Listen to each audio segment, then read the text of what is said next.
Election 2024 के गैर हतमी और गैर सरकारी नताइज की आमद का सिलसिला जारी है। आपको वॉइस न्यूज़ पर लम्हा बलम्हा ताज़ा तरीन सूरत हाल से अपडेट कर रहे हैं। आपको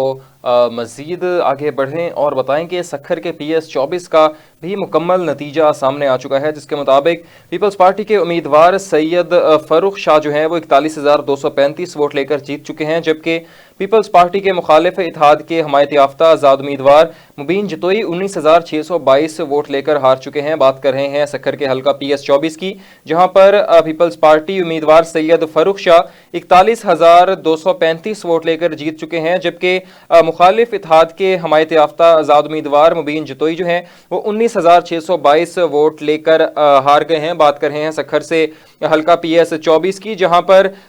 जो पीपल्स पार्टी के उम्मीदवार सैयद फ़ारूक शाह थे वो फतहयाब हुए हैं, जबकि उम्मीदवार मुबीन जतोई जो है वो 19,622 वोटों के साथ हल्का PS24 में शिकस्त खा चुके हैं।